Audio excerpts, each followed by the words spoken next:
అందరికీ నమస్కారం అండి. ఈరోజు వీడియోలో అయితే నేను మీతో ఏం చెప్పాలనుకుంటున్నానంటే, ప్రెగ్నెన్సీ టైంలో బేబీ వెయిట్ కనుక ఎక్కువ ఉండి ఉమ్మనీరు కనుక తగ్గితే మనకి నార్మల్ డెలివరీ అవుతుందా లేదా? నాకైతే నార్మల్ డెలివరీ అవ్వదన్నారండి డాక్టర్స్. బట్ అయితే తర్వాత ఏం జరిగింది అనే విషయం అయితే మీతో చెప్పాలనుకుంటున్నాను. ఎవరైతే నా ఛానల్ని ఫస్ట్ టైం చూస్తున్నారో నచ్చితే కనుక ఒక లైక్ చేసి నా ఛానల్ని సబ్స్క్రైబ్ చేయడం అయితే అస్సలు మర్చిపోకండి. ఏంటంటే 9th మంత్ వచ్చేసరికి నాకు బేబీ వెయిట్ వచ్చేసి కరెక్ట్గా 3 kgs ఉందండి బేబీ వెయిట్. అయితే ఆ టైంలో మనకి నెలల నిండి కొద్దీ ఉమ్మనీరు అనేది బాగా తగ్గుతూ ఉంటుందన్నమాట. అయితే ఫస్ట్ ప్రెగ్నెన్సీ అప్పుడు చాలామందికి ఈ విషయం తెలియదండి. ఈ విషయం ఏంటి, ఇప్పుడు మనకి ప్రెగ్నెన్సీ గురించి ఫస్ట్ మనకి చాలా డౌట్స్ అయితే ఉంటాయన్నమాట. ఏం తినాలి, ఏం తినకూడదు, అలాగే మనకి ఉమ్మనీరు ఏ నెలల్లో తగ్గుతుంది అనే విషయం కూడా మనకైతే సరిగ్గా ఒక అవగాహన అయితే ఖచ్చితంగా ఉండదండి. అయితే సేమ్ నాకు కూడా అలానే అయిందనమాట. 9th మంత్ వచ్చేసరికి బేబీ వెయిట్ 3 kgs ఉంది. బట్ ఉమ్మనీరు అయితే తగ్గిందండి. అంతకుముందు నెలలో బాగానే ఉంది, కానీ 9th మంత్ అప్పుడు ఉమ్మనీరు అయితే తగ్గిందనమాట. అయితే ఇంకా మేము డెలివరీ డేట్ ఇస్తారని మా హాస్పిటల్కి వెళ్తే ఇంక అక్కడ మేడం చూసి అంటే ఉమ్మనీరు మనకి మినిమం ఎంత ఉండాలంటే 7 ఖచ్చితంగా 7 కాడ నుంచి మనకి 20 అలా ఈ లోపు ఎంతైనా ఉండొచ్చు. 7 కంటే మనకి తక్కువ ఉండకూడదు అనమాట. అప్పుడు నాకైతే వచ్చేసి ఎంత ఉందంటే 6 ఉందన్నమాట. 6 ఉంటే ఇంకా అప్పటికి నాకు 1 మంత్ ఉందండి డెలివరీకి. అంటే 9th మంత్ స్టార్టింగ్ అనమాట అది. ఇప్పుడు 9వ నెల వచ్చి నాకు అప్పటికి ఒక 1 వీక్ అవుతుందేమో, 1 వీక్ కూడా ఇంకా అవ్వదేమో. అయితే ఇంకా 6 ఉందని చెప్పేసి ఇంకా పెరగడానికైతే నాకు ఉమ్మనీరు పెరగడానికి ఇచ్చారు, కానీ సిరప్స్ అవి తర్వాత వాళ్ళే వచ్చి అడ్మిట్ అయిపోమన్నారనమాట. అంటే బేబీ వెయిట్ ఎక్కువ ఉంది, నీకు నార్మల్ అవ్వదు, పైగా ఉమ్మనీరు కూడా తగ్గిందనేసి అన్నారండి. అయితే మేము ఇంటికి వచ్చేసిన తర్వాత ఏ నిర్ణయం తీసుకున్నామంటే, ఇప్పుడు 9th మంత్ స్టార్టింగ్లో 3 kgs ఉంది, ఓకే, ఉమ్మనీరు తక్కువ ఉంది. ఇప్పుడు ఇంకా డెలివరీకి ఇంకా టైం ఉంది కాబట్టి సో ఈ లోపు పెరిగే ఛాన్సెస్ ఉంటాయి కదా ఉమ్మనీరు. అలాగే వెయిట్ బ్యాలెన్స్ అవ్వడానికి మనం సరైన డైట్ కనుక ఫాలో అవుతే ఖచ్చితంగా నార్మల్ డెలివరీ అయితే అయ్యే ఛాన్సెస్ ఉంటాయని చెప్పేసి ఇంకా నేనైతే ఏం చేశానంటే అండి, ఉమ్మనీరు పెరగడానికి నాకు కొన్ని ప్యాకెట్స్ ఇచ్చారనమాట, వాటర్లో కలుపుకొని అవి తాగమని. ఇంకా వాటితో పాటు నేను మార్నింగ్ ఈవినింగ్ గంజి తాగేదాన్ని అండి. అందులో కొంచెం నిమ్మరసం పిండుకొని సాల్ట్ వేసుకొని, అలాగే వాటర్ కూడా ఎక్కువ తాగేదాన్ని. ఇంకొకటి వచ్చేసి మజ్జిగ కూడా పలచగా చేసుకొని తాగేదాన్ని అండి. అవి తాగడం స్టార్ట్ చేసిన తర్వాత ఉమ్మనీరు అనేది నాకు బాగానే పెరిగిందనమాట.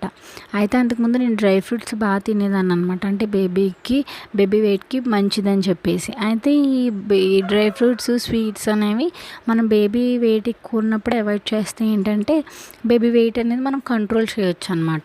సో అందుకని చెప్పేసి ఇలా లైట్ వెయిట్ ఫుడ్స్ తినేదాన్ని అనమాట. అంటే ఇలా వాటర్ కంటెంట్ ఎక్కువ ఉన్నాయి, జ్యూస్లు అవి ఎక్కువ తీసుకునేదాన్ని. ఈ డ్రై ఫ్రూట్స్, స్వీట్స్, మీట్ ఇవన్నీ అవాయిడ్ చేశాను అనమాట లాస్ట్ డేస్లో, డెలివరీకి ఇంకా దగ్గరలో ఉన్నప్పుడు. ఇంకా అలా చేసిన తర్వాత బేబీ వెయిట్ అయితే ఖచ్చితంగా సరిపోయిందండి. నాకు పెయిన్స్ వచ్చినప్పుడే నేను హాస్పిటల్కి వెళ్ళాను, ముందైతే వెళ్ళలేదు. ఎందుకనంటే నాకేమన్నా ఇబ్బందులు ఉంటే, మనలోకి ఏమన్నా తేడాలు ఉన్నా, లోపల బాగా ఉమ్మనీరు తగ్గిపోయినా అంటే ఇంకా 6 కంటే బాగా తగ్గిపోయి ఇంకా మనకు డెలివరీ టైం ఇంకా దగ్గరలోనే ఉన్నా, లేదు ఇంకా బేబీలో ఏమైనా ఇబ్బందులు ఉన్నా, మనకేమైనా ఇబ్బందులు ఉంటే మనం అడ్మిట్ అయిపోవాలి, వాళ్ళు చెప్పినట్టు, డాక్టర్స్ చెప్పినట్టు. అయితే నాకు అంతా బాగానే ఉందన్నమాట. సో నేను ఇంకా టైం ఉంది కాబట్టి నేను ఇంకా ధైర్యం చేసి ఇంకా అలా అన్నీ ఇలా మంచి డైట్ తీసుకున్నప్పుడు నాకు పెయిన్స్ వచ్చినప్పుడు హాస్పిటల్కి వెళ్తే నాకు నార్మల్ డెలివరీనే అయ్యిందండి. అసలు ఎటువంటి ఇబ్బంది లేదు, బేబీ కూడా చాలా హెల్తీగా ఉంది. బేబీ వెయిట్ కూడా అప్పుడు ఎంత అంటే 2.5 kgs ఉందన్నమాట. అంటే మరి ఎలా తగ్గింది నాకైతే తెలియదు, కానీ 2.5 kgs ఉంది బేబీ వెయిట్. నేను కూడా చాలా హెల్తీగా ఉన్నా, బేబీ కూడా చాలా హెల్తీగా ఉందండి. అంటే మనకి అందరి డాక్టర్స్ ఇలా చేస్తారని కాదు, నాకైతే ముందు నుంచి కూడా ఎటువంటి ఇబ్బందులు అయితే లేవండి. నేను న్యాచురల్గానే కన్సీవ్ అయ్యాను. సో నాకు ఎటువంటి ప్రాబ్లమ్స్ లేవు. అలాగే నార్మల్ డెలివరీ అవ్వడానికి కూడా నేను ఫస్ట్ నుంచి చాలా ఎక్సర్సైజ్లు చేశాను. మంచి డైట్ ఫాలో అయ్యాననమాట. అయితే ఈ ఒక్క రీజన్ వల్ల నాకు నార్మల్ డెలివరీ అవ్వదన్నారు. సో, ఇంకేమైనా ఇబ్బందులున్నాయి అంటే బేబీ వచ్చేసి సెఫాలిక్ ప్రెజెంటేషన్‌లో ఉంది. పెల్విక్ మజిల్స్ కూడా అంతా బాగున్నాయని ఆవిడే చెప్పారు. మళ్ళీ ఇంకా వచ్చేసి ఇంకలా అనేసరికి నాకింకా నమ్మకం వచ్చిందనమాట. ఖచ్చితంగా అయ్యే ఛాన్సెస్ ఉంటాయి. ఎందుకంటే బేబీ వెయిట్ అనేది హెడ్ మీద డిపెండ్ అయ్యి ఉంటుందనమాట. అంటే ఎలా అంటే బేబీ వెయిట్ ఎక్కువ ఉన్నా మనకి హెడ్ సైజులు అనేవి సరిగ్గా ఉంటే నార్మల్ డెలివరీ అయ్యే ఛాన్స్ ఉంటుందండి. ఇంకొకటి వచ్చేసి మనకి సెర్వికల్ లెంత్, ఆ లెంత్ కూడా మనకి సరిపడగా ఉండాలనమాట. ఆ లెంత్ కూడా నాకు సరిపడగా ఉంది. నెలల కొద్దీ కూడా అది తగ్గుతూ వచ్చింది. అంటే తగ్గుతూ వచ్చింది అంటే బేబీ అనేది కిందికి డ్రాప్ అయిందని అయితే అర్థమండి. సో, నాకు అంతా బాగానే ఉంది కాబట్టి నేను ఇంకేం చేశానంటే మేము ఇంకా హాస్పిటల్ మానేసి వేరే హాస్పిటల్కి వెళ్ళి ఇంకా పెయిన్స్ వచ్చినప్పుడు వెళ్తే నాకైతే నార్మల్ డెలివరీని చేశారండి. అందరూ ఇలా ఉంటారని కాదు, నా లైఫ్లో అయితే ఇలా జరిగింది.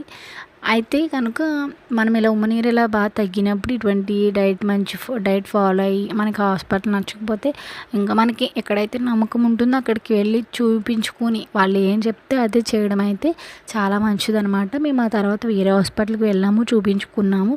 వాళ్ళైతే అంతా బాగానే ఉంది. మనం పెయిన్స్ వచ్చే వరకు వెయిట్ చేద్దాం, ఆ టైంలో కనుక నార్మల్ అవ్వకపోతే సిజరీన్ చేద్దామని చెప్పేసి అయితే అన్నారు.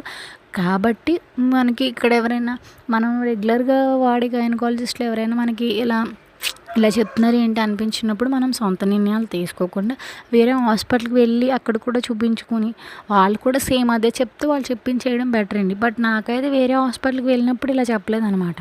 ఏమన్నారంటే నీకు అంతా బాగానే ఉంది, ఇంకా నెల టైం ఉంది కాబట్టి ఉమ్మనీరు పెరగడానికి ప్యాకెట్స్ రాస్తాం, అవి వాడండి, ఉమ్మనీరు ఏమైతే తాగితే పెరుగుతాయో అవన్నీ చెప్పారు నాకు.